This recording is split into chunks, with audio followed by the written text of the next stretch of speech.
would show you how I'm going to make the bow to go on the wreath on the back gate, because I didn't get to that yesterday, so I thought this would be a perfect opportunity to show you how I'm going to try to make this bow. This is a different kind of a bow that I usually make. It's going to be a double, so I'm using two different kinds of ribbon, and I'll show you how it goes. And I'm doing so it's a little bit different in that it's a double, and I'm going to try using a clip to hold things together, because sometimes it's like you need an extra hand, so I'm going to experiment here and see if the clip works. So let me change the camera around so you can see what I'm doing.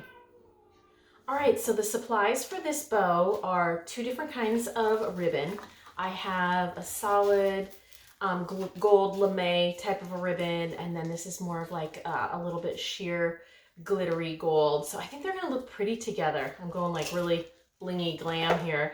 And then I picked up some gold pipe cleaners. I actually only need one, but anyway, they were at the dollar store, so I get 45 for about $1, I guess. I don't know. But anyway, so I'll need one of those. Scissors, and this is the clip that I'm going to use to try to hold my ribbons together as I create them.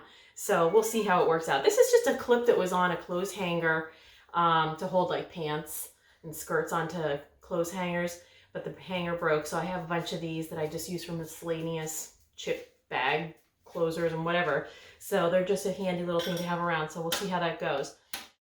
I'm switching to voiceover because my dogs were barking, my cat was meowing, and it was just general mayhem in my kitchen.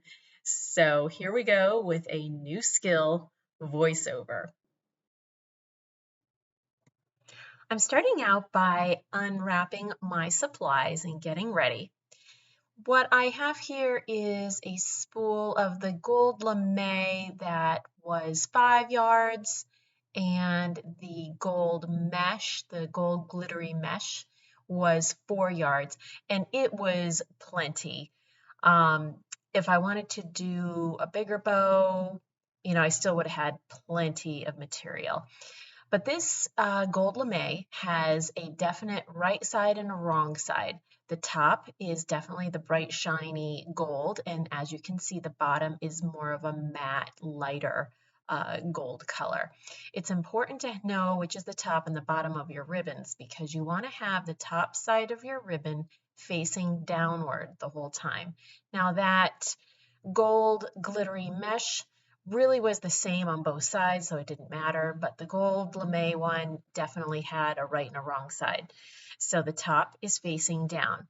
I'm trying to find where I want the middle and of my first loop to be, and I'm going to leave a little tail there. So right where my finger is in the middle, that's where the middle of the bow is going to end up being. I'm leaving a little tail about inch and a half there, so that when I tie it off, it'll be nice and secure and that loop won't slip out.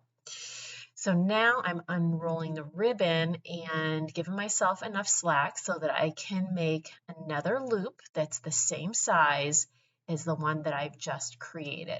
So I'm going to bring it back to the middle, and I'm going to get my ribbons moved over to the other side so that they're out of the way.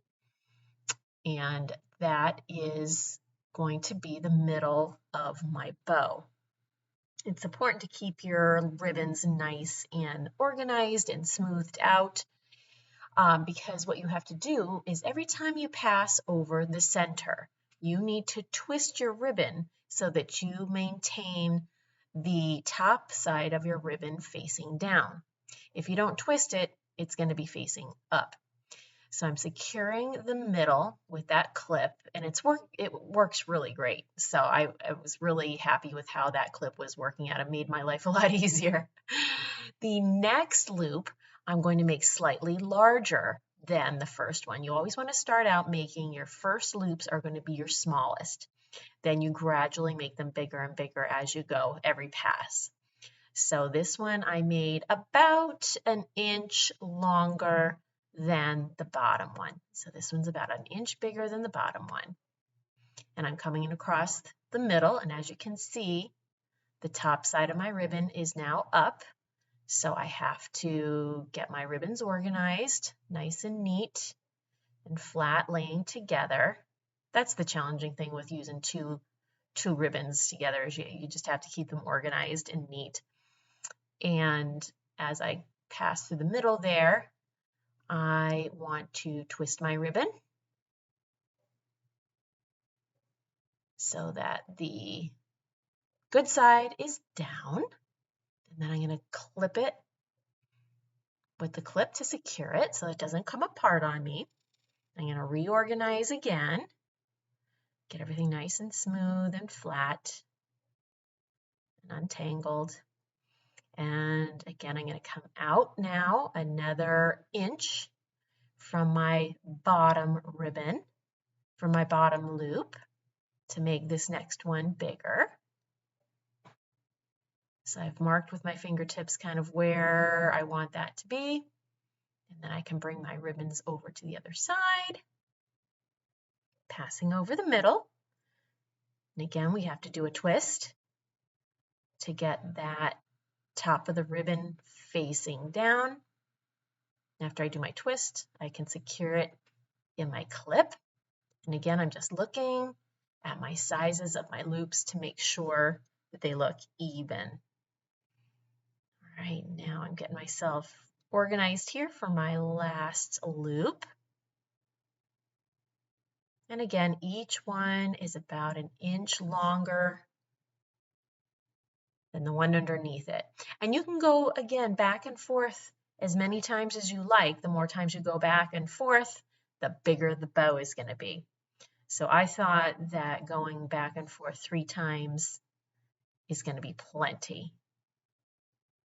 So we'll see when I put it on the wreath. Hopefully it's good scale, but I think it will be. I think it will be.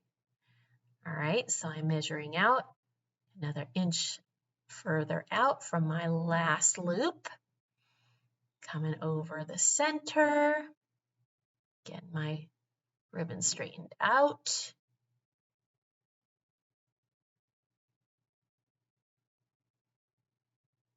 Getting it secured in the clip. And I'm going to leave another 1.5 inch tail in the middle when I'm done here. I'm going to cut that so that there's another 1.5 inch tail on the inside, just like when we started, so that when I tie this off, it's going to be really secure and there's not going to be any chance of that bow slipping out. So grab your pipe cleaner and release the clip, and you're just going to squeeze that middle in. Just pinch it in and make sure that you're nice and even right in the center. I'm just looking at everything, making sure everything's lined up. As I find my middle, make sure, and then I'm going to pinch it together so it makes a little groove there for the pipe cleaner, and you just wrap it around and pull it tight. Just kind of wrap it around a couple of times, just secure that so it's not going to go anywhere. Just wrap it around a little bit. Yep, and leave the tails because you're going to need that for the tails of your bow. So I'm going to set that aside. That's looking good. And time to make the tails. Super easy. You have to decide how long you want your tails to be and just cut your ribbon to be double that length. So I'm figuring out here about how long I think I want my tails to be. And I want my tails to be 2 different lengths. I want the gold lame tails to be 1 length, and I want the gold glittery mesh tails to be slightly shorter. But I'm determining how long I want my long one. And I think I want them about that long. So that's why the ribbon is doubled, because I want 2 tails. Now this gold mesh, I want this to be slightly shorter. So I'm going to take it and measure it against the gold lame. And I'm going to cut this one slightly shorter, just like that. And then I'll position them one on top of the other. and line them up so that I have an equal amount of tail left on each side of the gold lame. And then I'm going to find the middle and pinch that together, just like I did with the bows, and put it down and secure it with the pipe cleaners. You just twist it. Twist it and give it a good tug. All right, it's coming together.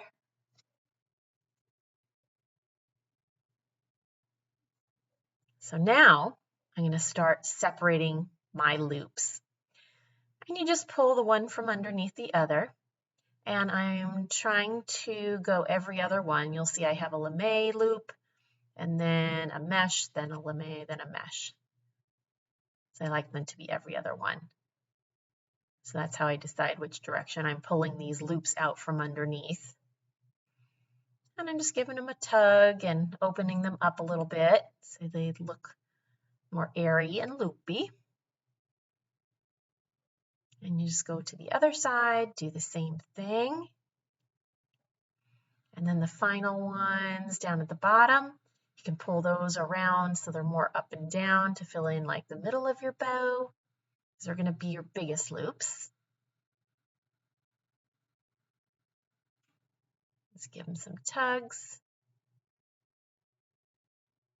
And just kind of fuss around with it a little bit. That's the nice thing about the wired ribbon. It's so easy to work with. You can really manipulate the shape, and it holds its shape. It's wonderful, wonderful stuff.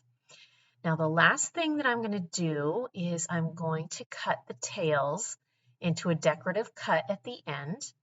You can either cut them into points, or you can cut them into dovetails. I like dovetails. And the way you'd get a dovetail point is you fold your ribbon in half so that the wire sides meet on the outside. So you have a little fold in the middle. And then you place your scissors at the bottom outside edge of your wire edge, and you cut at a diagonal up towards the middle of your fold. And that's what gives you the little dovetail. If you wanted the arrow, you would do the reverse thing. You would fold it, and instead of having your scissors at the bottom, you're going to come up on the wire side about an inch, and you're going to cut downwards to the bottom corner of the fold to get an arrow shape. But I like the dovetail, so I start at the bottom corner on the wire side and cut up into the fold. But again, if you wanted the arrow, you would start about an inch up on the wire side and angle your shears down towards the lower bottom corner of the fold, and that'll give you an arrow shape. So I'm cutting all 4 of these into dovetails. And I'm really happy with how this is looking. I think this is going to be a nice scale, and I love how the ribbons look together.